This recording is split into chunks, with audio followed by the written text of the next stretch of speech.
So, as most of you guys know, I am a family photographer and I'm not really working too much right now. I just got the okay to go back to work on March 1st. So, I'll start doing what a lot of people are calling porch sessions. So, that'll be fun to try something new.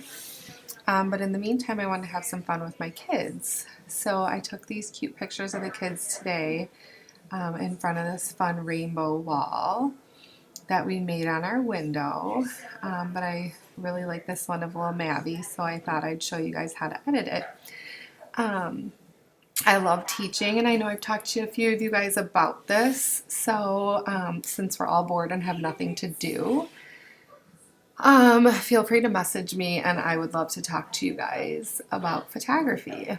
So I use presets, which are basically programmed different module functions that you can kind of just like slap onto an image. A lot of people call them filters from Instagram, but they're not filters, they're presets. So I use these. They're called SMAL, and they're made by a gentleman named SMAL01. They're super affordable, and they just give you a really consistent look on all of your images. So it's as easy as clicking on the preset, but you would never just leave it like that. So here's a before and after. Some people do, but I don't know. I always tweak it so it fits my consistent look. I usually start from the bottom up. I don't know why, it's just something I do. But to show you guys, I will go from the top. I don't know why that changed. Hang on. There we go. For some reason it changed. So what I always do is check the white balance, and I always do that on the subject's eye because that's a true white. Like I could do it on the hat, but I feel like I see a lot of blue, and people tell me that I'm crazy, but once you've been doing this for as long as I have, you just see certain things and colors. So I'll grab this checker right here, and then I just click it on the whitest or biggest white area of the eye, and then you can see it did change it a little bit. So I'll zoom back out so you guys can see, and then that's the before with the preset, and then that is the preset and the white balance adjusted. So sometimes I may think it's too red, like say an image is like super magenta, and then you can just adjust that over here. It was set at 8, so we'll go back to that. Next, I just go down into this next module here, and I'll adjust the exposure because I think it's a little dark. I'm actually going to turn my screen up. They say you shouldn't have your screen up full brightness for editing, but everyone does different things. They say you should only be about halfway. And that has to do with your print calibration. So like if you get prints back, sometimes they're really dark. That could be because your photographer wasn't calibrating their screen properly. Then I will go and then I will go and adjust my contrast, and see if you go really low, it makes them really dull, and if you go really high, obviously makes them really muddy. So I liked it at 15. I usually leave it there all the time. I don't mess with it too much. Highlights I usually always bring down, because if you were to go high, that's going to wash everything out. Bringing that down just brings back in.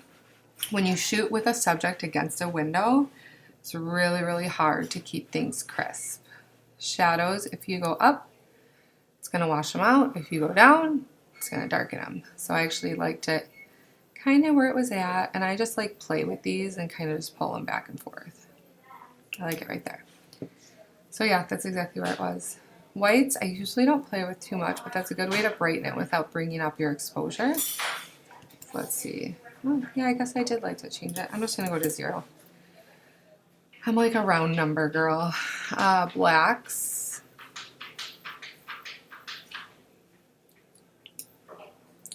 Actually might go back to -15 on the whites. I feel like we're washing him out a little bit. Clarity, I'll usually do -15. It just smooths everything out. As you can see, if you go negative on the clarity, when I first started photography, I'll never forget, I'm pretty sure I edited someone and like made him look like that. And I was like, ah, what was I thinking? So I think I'm just gonna go -10 on this one. And then vibrance, I always go to 23. I don't know why, it's just the number I picked. So just to show you, if you go really vibrant, it'll really make those colors pop. I'm like a faded color girl. I like some color, but not crazy. This is a tone curve. A lot of people like say this is where the magic happens, and I'll show you here. If you turn it off, like it's totally like looks like a raw picture. So as you can see, like that really is where a lot of the magic happens. This is for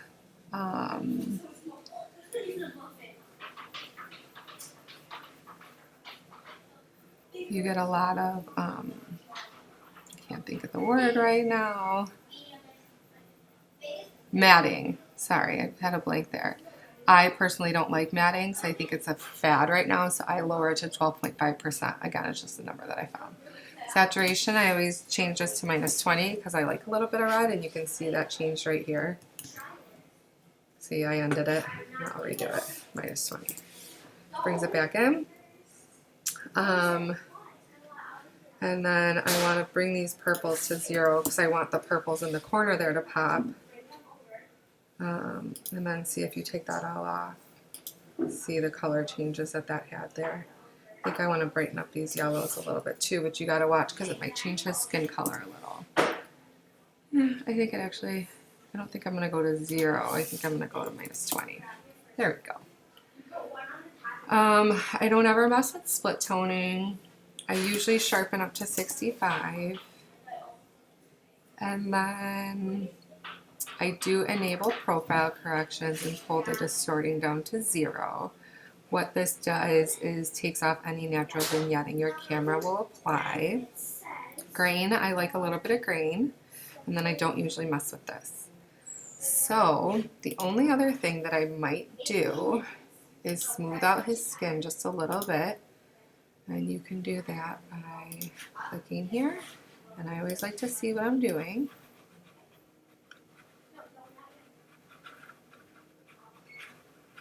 So I'll do that. I'll erase it off of his eyes because I want to keep his eyes nice and sharp. I don't think that's, so you want to turn your flow all the way up. Otherwise you're going to sit there and go over it 100 times.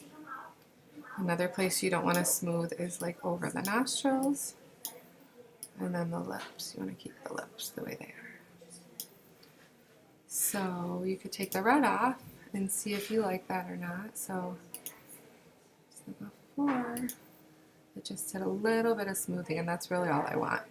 I like leaving kids and all my clients, quite frankly, as natural as possible. And then I may just clean up some of the fuzzies on his hat. Here and here. Okay, so I'll zoom out. I like to see what it looks like. And so here's a before and after. I like looking at it like that. So I don't like to change the image. I just like to enhance it a little bit. I think I want to make my blacks pop a little bit more. So let's see, I was at 42, like 30.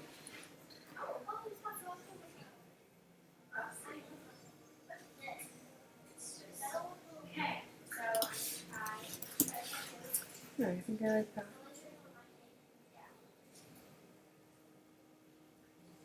I may add a little bit of vignetting just to darken out those edges. Just think it'll help him pop a little bit more.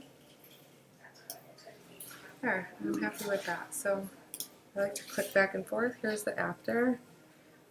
Before. It's not too drastic, but obviously it brightens him up and just makes it a little bit better. So seriously, if you guys want to chat photography, I'm bored. So message me. Hope you guys are hanging in there. Hope you liked my video. Bye.